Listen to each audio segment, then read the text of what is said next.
All right, guys, what's up, man? My name is Van, and we are all the LFR family. Welcome back. We are checking out some more country. God damn it, country comedy. God gracious, man, it was so smooth at first, bro. If you're not already with the LFR family, I'm gonna need for y'all to hit that subscribe button right there. Yeah. Go on, hit that thing. All right, we about to check out some Theo Vaughn. And this joint is called Nudey Mags. I'm excited about it, man. I like Theo Vaughn. He's funny. All right. Y'all let me know what y'all think in the comment below. Let's get it popping, man. He's funny, man. New Orleans, I think. I think he's from New Orleans. So that's one thing I miss about the South. People just say whatever's on their mind, you know? People say what they're thinking, you know? And not bad stuff, I mean, but it's like you say something. Everybody doesn't get offended by everything. And it's really one of the most close-knit areas of America. I mean, you can't find a more close-knit family, I don't think, than usually a Southern or a Midwestern family. There's an acceptance of someone as an individual, even if they do say something that is offensive or something that you don't agree with, rather than a kind of like, you can't say that. It's kind of like, well, they said it, and that's just them. Yeah, and that's it, and that doesn't define them 100%, you know? So I miss that, and I miss just the weird shit that would happen, man. Like I told you, I grew up in a stray animal belt, so on Saturdays, a lot of animals live by a He said the straight animal belt. What the hell, the straight animal belt? What happened, man? Like I told you, I grew up in a stray animal belt, so on Saturdays, a lot of animals live by a highway. A lot of animals would get hit by cars and trucks. And so on Saturday, we'd go out there and pull the bodies off and bury them, you know, get them right. So one time we were burying, what were we burying? I think it was a dog. And somebody had hit a bunch of nudie magazines in the ground, you know, a bunch of titty literature. He said titty literature. I like that, titty literature. To nudie magazines in the ground, you know, a bunch of titty literature. Tit lit. So, yeah, a bunch of tit lit, man. A little bit of tit lit. And we wasn't looking for titty literature, man. We were trying to bury these animals. We was trying to give them back to God. So we get a hole going, and they found that somebody hid all these magazines in there, probably about 11 magazines. And somebody, though, had cut out the pictures when people were doing sex in the magazines at the exact point of, like, you know, penis and vagina meeting each other. Somebody cut that out. You could see the full bodies, but the exact of every picture of every magazine, man. They must have had 900 little pictures of fuck fetty on them, you know? I don't know if we can say fuck fetty or not, but somebody in our town, and this is. So we got straight animal belt. We got tit lit. That's titty literature. And we got fuck fetty. And that's why I like Theo Vaughn. He just make up stuff, man. Titty literature, straight animal belt, and fuck fetty. All right. All town was rolling around with a little sack of fuck fetty. That's like God was rewarding you for burying these dogs, but also still kind of protecting you a little bit because you were young. Like, you guys aren't ready for this. That's funny. And we think maybe somebody did it because they didn't want people seeing that, you know, so they cut it all out. But it inspired us to go look for sex, so we'd never seen any sex, and at that point we need to see some real sex. You just wanted to go see what the rest of it looked like. Yeah, we wanted to see the rest of the story, like Paul Harvey used to say, but he died. So. He's dead too, with the dogs from the highway. Yeah. All right. But, yeah, so then we went out. I don't know if it's Paul Harvey a real person or is that an actor? Because they said, but he died. And he was like, he died out there. He got buried out there with the dogs. He's dead too, with the dogs from the highway. Yeah.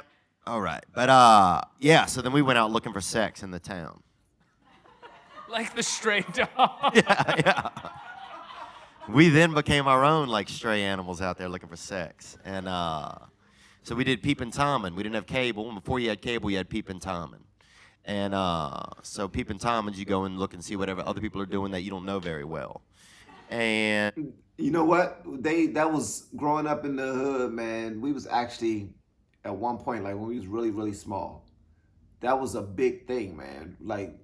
We was afraid that people was looking through our windows, peeping toms, you know? Because when you say we tie peeping toms in with people who gonna rape you, You know what I mean? Like if they peeping through your window, that means that they waiting for the right point that they can take whatever's yours. We would get we got a ladder, me and my friend, this boy Danny. But he was born with like a lot of deficiencies. He used to sweat out of the side of his mouth on each side, so you had to dab him up a little. And he did, man. And he had he was born with a wrist in his neck. So he had like about every maybe 10 seconds, his neck would fire off like that. You know, just like, you know, like that. You know, like what a miss, you know? Did he say he had a wrist in his neck? And so we went out looking for sex, me and Hot Danny. They called him Hot Danny because he would overheat. Every couple minutes he'd get dizzy, you had to sit him down. So he would get hot. You have to sit him down and rest him. And that's how you became good friends with him, though, because you had those moments to really connect. It's like the last person you want looking. I mean, you don't want anyone looking in your window, but if that's that the was the person crazy part. So me and Hot Danny went looking for sex, and did you ever look towards Hot Danny look towards each other, man? I mean, things got mildly erotic at certain points, but not then. Not then, not till we was a little bit older. So did you ever? So. That's okay. I wanted to let you have your moment. Yeah, I'm fine, man. I just got tired on the inside for a second.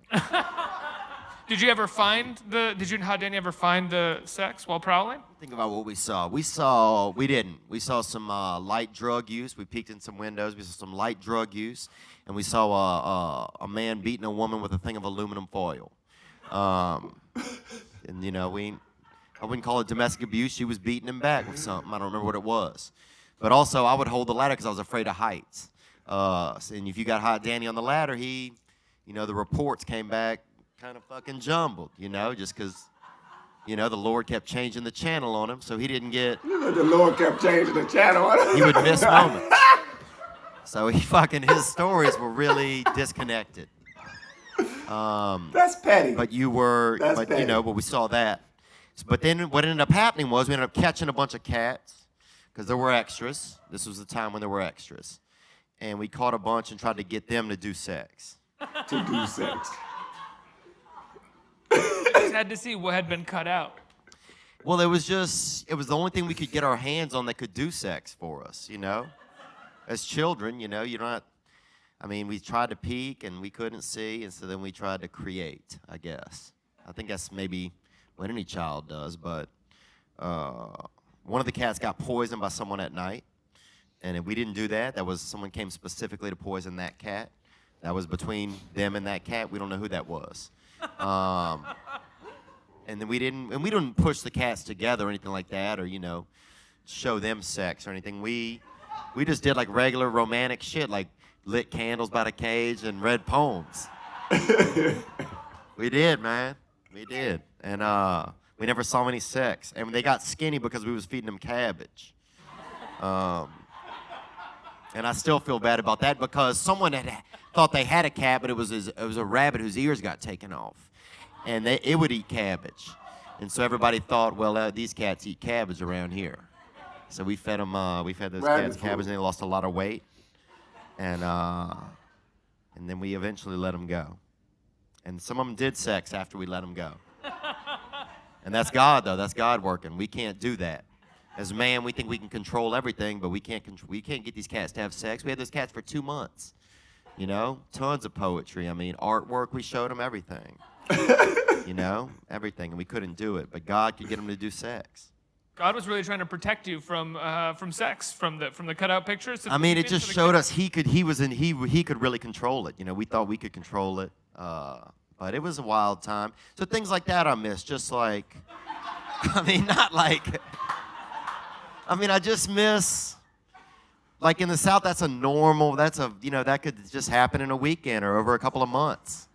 You know, that's not insane. That's just children, you know, growing up and living, and, you know, you could update your parents and they'd be like, you know, y'all quit fucking with them cats, you know? And that was it. And you wouldn't quit fucking with them, you know, for a couple months. But, you know, I don't know. Hey, well, that was funny, man. Hold on one second. Stop that. That was funny. Theo Vaughn, he was sitting down in the interview, but I thought this joint was funny. I thought it was gonna be stand up, but I like the interview type of setting. You know, when you're doing podcasting, I want to do podcasting, so that type of back and forth is actually interesting to me. But per usual, I want to hear what you guys got to say about this in the comments below. And if you have yet to hit that subscribe button, make sure you do so on your way out the door. Once again, guys, I'm Van. Now we are all the LFR family. I look forward to seeing y'all on the next one. Peace out.